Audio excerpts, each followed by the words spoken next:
我们一族是严格的素食主义者，肉类料理就请允许我谢绝了。没错，即使是荤油混在蔬菜丸子里也不行，不可以啊！我能闻出来的。大家好，我是咕噜咕噜滚下山真菌的配音演员林素。虽然不是不能吃，但我对动物脂肪或内脏大概会有点。大家好，我是新任宁滨渡海真菌的配音演员小恩，哈哈哈！什么东西啦？你怎么也在说吃的？你刚刚不是说肉吗？我就想到林华这句台词了。那我应该说什么呢？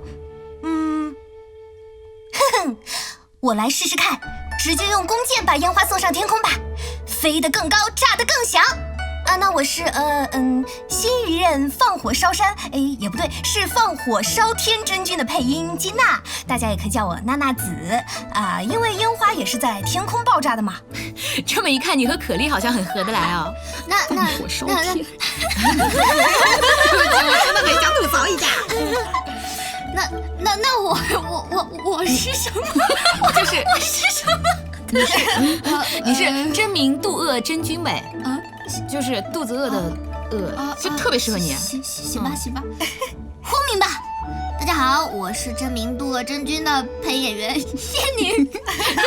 让你肚饿没让你肚子轰鸣，好吧？欢迎小恩和娜娜子来到我们的小剧场。今天还是做一回东家，把2位来自稻期的朋友请到了我们璃月，欢迎，谢谢，好客气，客气的人。那我们首先还是来聊一聊，2位在配音的时候有没有什么理解和心得呢？先问问小恩吧。我呢，稍微准备了一下，太机智了，都掏出了一份稿子。对，准备了一下，非常的认真对待我们这一次的小剧场啊。就是因为配了新的角色林华大家也等他挺久的了。我就来说说这个神里林华幕后的配音的故事吧。其实我记得当时就是蛮神奇的。就原神一开始的时候，我们当时试音是香菱、神里林华和雷泽是同一天试音，我非常的大胆的3个角色都试了，不愧是你。对，然后因为原神我们试音是不记名盲选的，然后我当时比较幸运，就是一次性就试中了香菱和神里2个角色，还是非常高兴的。但是呢，我觉得应该就是已经玩过主线和林华个人线的玩家呢，应该知道正式版本的配音呢，和我们当时1册、2册的时候的配音是很大不同的。我是说神里这个角色，就是因为当时原神刚开始录音的时候，神里这个角色嘛，只有大致的个人背景介绍。我记得我们当时就是一个稿子，一个形象。然后大致的角色背景啥的，其实后来其他具体内容是没有的。当时就看他这个人而且一开始录的时候就是按照当时的形象来录的嘛。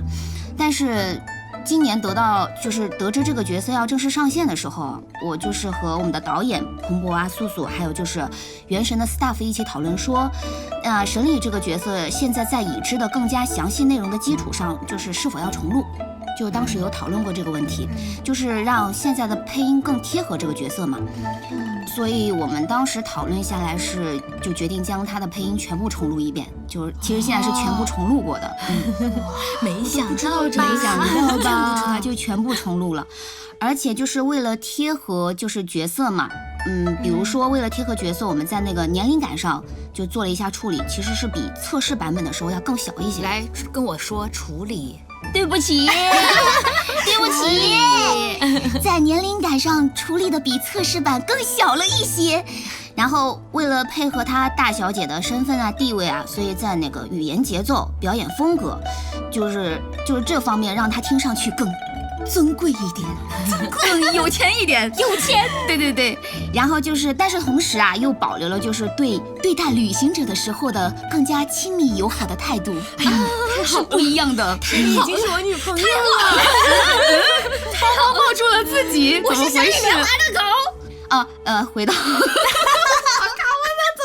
回不来了，已经回不是，然后还考虑到，对，当时还考虑到说他是冰属性的角色嘛，就是是否在某些方面把那些冰冷的气质也表现一点。所以就是当时在录这个角色的时候呢，真的非常的感谢我们的导演同岛素素呀，还有就是原神的 staff 大家一起讨论，碰撞出的新的火花。所以其实我今年在录神里的时候是把它当成一个新的角色来录的，然后最后就呈现了这样的一个效果，希望大家能够喜欢这个角色，谢谢。喜欢，一口气说这么多话，认真啊，真的太认真了，天哪，真的是小恩对待每个角色都超级认真的，好棒。那么我们来听一下娜娜子。我突然就慌了起来，小恩准备的那么好，突然就慌了起来。你不是也有稿子吗？我看不见。我是有稿子，但是我没有，就是一句一句都写下来了。那我就说一下，就是我刚看到我拿到萧公的台本的时候，就是我觉得可以用用一个名字来形容，那就是多多，就是2个多。是什么多呢？一个是话很多，就是我第一次看到萧公的词的时候，觉得他好能说啊，就我这么一个特别喜欢说话的人，对吧？我都觉得他的话很多。然后第2个多是他认识的人真的很多，就是他跟好多人的关系都很好。然后我有在他的好感度语音里面看到一个名字。那个名字是谁呢？那个名字是可莉。我就在想啊，一个到期的人，他怎么突然知道一个蒙德人的名字呢？然后后面想啊，那可能是旅行者和他说的吧。对，他其实还蛮喜欢可莉这样的小孩子的。然后我觉得萧公就是在我的心里面，他其实还是一个挺细腻的人。就虽然他看着是那种有话直说，好像没什么心事的人，但其实他的心思是非常细腻的。就是其实在个人线里面有写到，就是当很多人其实他们可能自己都还不明白他们自己的心意的时候，萧公其实就已经感觉到了。所以我觉得他是一个蛮神奇的角色吧。就是相对于他外部的一些表现来说，就是他很爱说话嘛，但他心思是一个非常细腻的人。好啦。好了。好，那么接下来呢，我们也准备了2个和角色有关的特别环节，希望和大家一起来深入了解一下这2个新角色。看看刚才演员们说的感受有没有传达给大家。你们好耶的好不带感哦。好耶！太棒了！天哪！行了。好，那么大家就准备好饮料，跟我们一起来一场璃月雅集。不对，我们这次要优雅的来，好吧？再来一次。跟我们一起来一场璃月雅集。射凤行家今天的礼仪。道期幕府射凤行神礼家，位于道期名门中的笔头之阁位，作为3凤行之一，掌管祭祀活动与人文艺术。身在这样的神礼家，就是连走路也不能有失涵养。你想和我一同交流其中的心得吗？礼仪嘛，这个确实可以学一学的。这不比秦教的什么秋人生态知识有用多了？鼓啥？都有用。高情商。素素姐姐这么说就不符合我们的礼仪要求了。所谓离离原上草，术业有专攻。好诗。包包这样说也有点无理哦。真是一首好诗呢。算了，还是不吐槽好了。既然被恩酱妹妹这么说了，那我也应该注意一点啦。那我就不吐槽酱后面为什么还要加妹妹了。包包，这样不对哦，我们优雅的礼仪都要求笑不露齿呢。好的，我完全学会了。你学废了？学废了吧？是。行了，我别不说人话了，行吗？那么恩酱妹妹，今天要教我们什么礼仪呢？这个有言曰一期一会，茶道在我心里能与琴棋书画一同并为颇具风雅之事。所以今天呢，我就打算以茶作为我们礼仪课的开篇。不错不错，说得甚是。我平时也喜欢茶呢。哎呦，你还会说的甚是，对吧？你说的茶是奶茶吧？还挺有文化的哦。哦吼吼吼，真是无理的一群人呢。那么我们的课程也稍微做一点本地化好了，一起学习如何优雅的品茶吧。好耶！好耶！这个品茶呀，就是讲究审茶、观察、品茶3道程序。审茶呢，就是指泡茶前要先审看茶叶。难道我要和奶茶店员这样要求吗？啊，店员哥哥，让我看看你们的奶茶是什么样子，长得好不好看？可以。那么接下来呢，就是观察，就是观看奶茶是怎么制作的。我点外卖呢，不配是吗？所以这个时候就是为了照顾到外卖的买家啊，我们就必须要请各位奶茶店互相督促，尽快开启直播做奶茶的业务。这样呢，这个流程对于我们客人呢就变成了全透明的，对吧？大家就可以看得安心，吃得放心。哦，那是不是这是离了大谱呢？但是我觉得好像很有道理的样子。是的。刚刚我们说到那个审茶和观察嘛，那么最后就是品茶了。那么接下来，希望大家跟我一起无实物表演。好，观众看不到也没有关系，不要管他们。好的，我们要开始了。好的，品茶先要嗅茶香，来。这是品茶。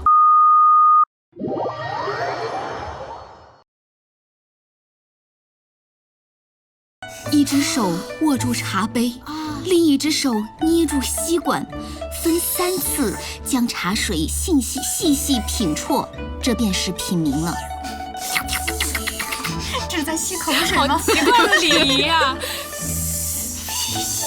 哎，喝奶茶的时候很难发出嘻嘻的声音哈。哎呀，是细细品啜，不是细细品啜啦。哎，没想到我这种烂梗，他也听出来了。接上。对，是那个我还听说呀，就是向客人斟茶的时候呢，只斟7分满，留下的3分是情谊，这是梨月茶文化的特殊含义。什么？原来奶茶店一直都对我没有情谊是吗？我是这个意思吗？哎，但是我觉得这个其实还蛮有意思的，留下3分是情谊，感觉3分糖，有一种特别古老的文化的感觉啊，大家都是文化人了。好，建议奶茶店尽快时装这些服务好吗？这是浪费钱的一种情谊呢。好，就是所谓欲速则不达。我们一次呢就先教这一个礼仪，大家要用心学习以及实践。好的，终于结束了是吗？好的，真不错，感谢恩酱的谢谢恩酱的礼仪课学到了很多呀。虽然没什么用，不用谢我，不用谢我谢谢小恩。重要的还是勤加练习，千般垂磨，素振亦无人可挡。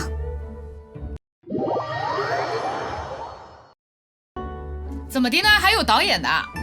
哎呀，导演在外面坐着了。哎呦，导演，完了，我都忘记角色的声音了。哎，那太好了。狗狗远离秋季过敏源，对，不是你们那个红点不给我们，我们怎么来啊？我们只看到狗了。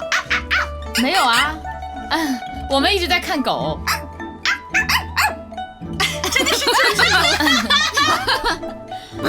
我想做林华小姐的狗。别了吧！天哪！我就是莲花小姐的狗。哇，这一段录下来了没有？这一段应该录下来。录着。你们待会儿说，这一段就是花絮。你们待会儿要把这个录下来。太好了，这段就是花絮啊。庆典大的要来喽！呜呼！雷电将军也太看得起我了吧！我就是一个卖烟花的，哪来的能力筹备整个庆典啊？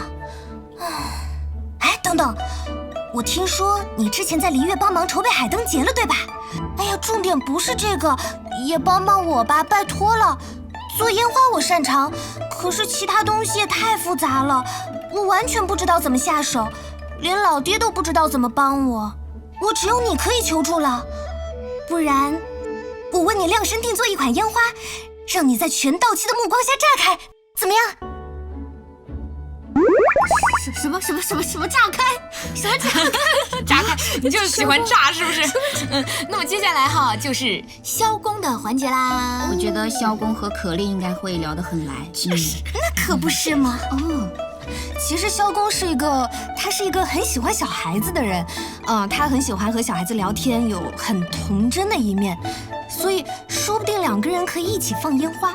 我还记得我有一句关于可丽的语音超可爱的，就是萧公有说就是让小孩子玩炸弹很危险吧，蒙德人不会担心吗？担心，但是又能怎么办呢？反正打又打不过他。很有道理呢。哎，庆典的话，你们心目中的庆典一般都会有些什么东西啊？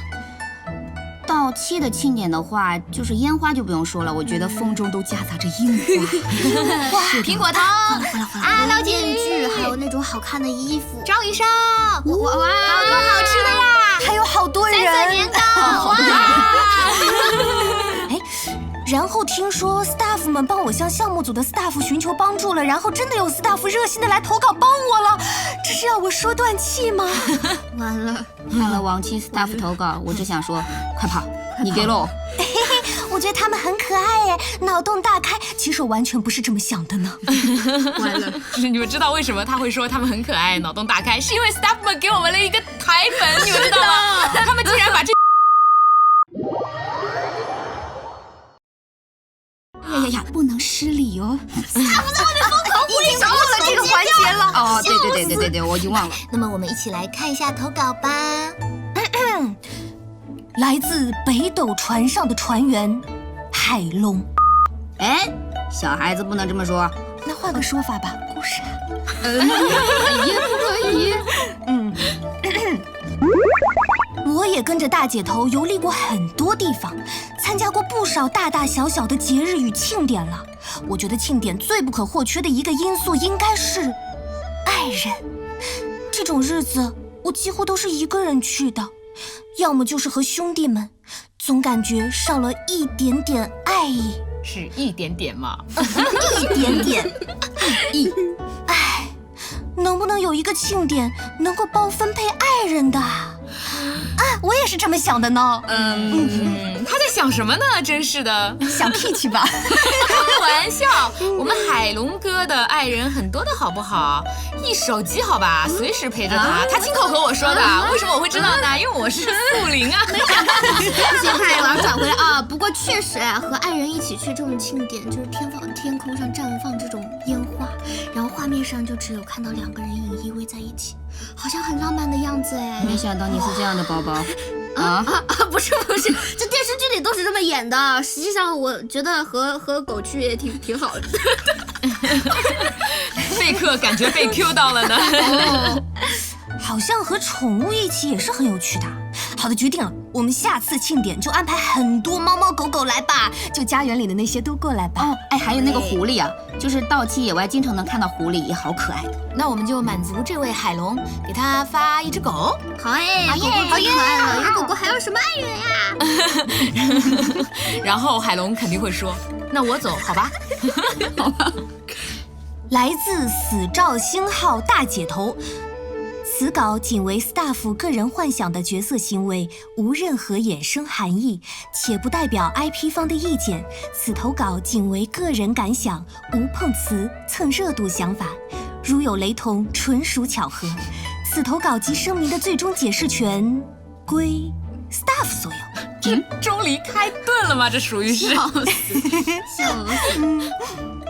萧公老板娘，好久不见。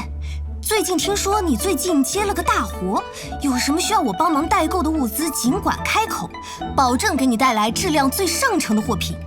此次来信是想提个醒，你也知道，一直以来离月七星的天泉明光都对我非常戒备，我不就运输点货品来贸易吗？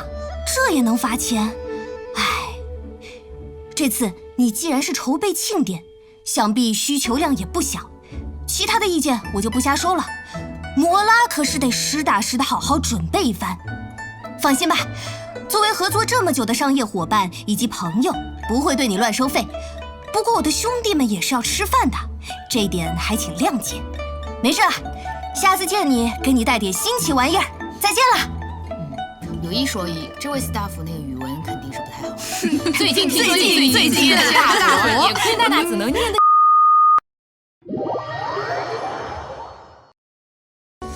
啊，但是我觉得他说到点子上来，摩拉吧确实是不可或缺的。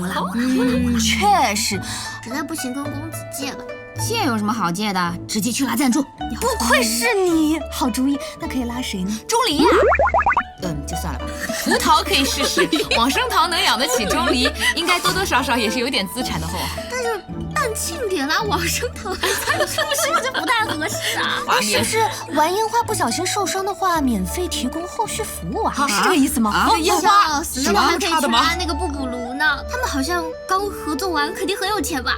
庆典途中身体不适，可以让小琪琪免费看病配药。那人家举办的是庆典，你们怎么就不怕人家好呢？你们？哎，我觉得可以去找那个万明堂啊，就是把料理这一块承包出去，能在到期传播自己的厨艺，他肯定愿意投资的。向林有那么多钱的？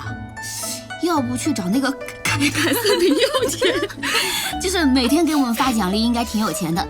每天发奖励。对对对，看在我们的声音这么投缘的份上，哎呦，这为所设想的道路呢，也不是不行呢。那就这样圆满的解决了。好耶！总之，这次 staff 有好好给我们带来了筹备庆典的一个全新的灵感，谢谢 staff。我发现哦，你忽悠的 staff 都脑回路很清奇，请你们继续保持不忘初心啊，不忘初心。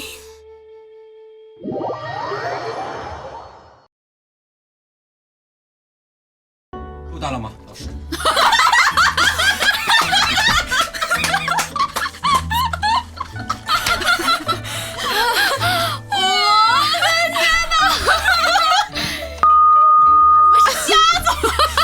我在想素素的耳朵是不是已经炸坏了？如果你每次都被包包刺激过的话，不戴耳机真是太好了。感谢我们没有耳机是。哎呀，短暂的快乐时间又结束了呢，有没有什么观后感呢？就是没去成到期还挺可惜的，神社真的太美了。还有就是那个神里灵华和萧公真可爱，可爱。虽然确实是这样的，但是甘雨和莹就不可爱了吧？都可爱，也可爱也可爱都可爱。不要无理哦，小心我请你们去喝茶。奶茶吗？我可以。你就知道奶茶。哼，好了，那么我们今天的节目呢就结束了，让我们下期再见吧。下期再见。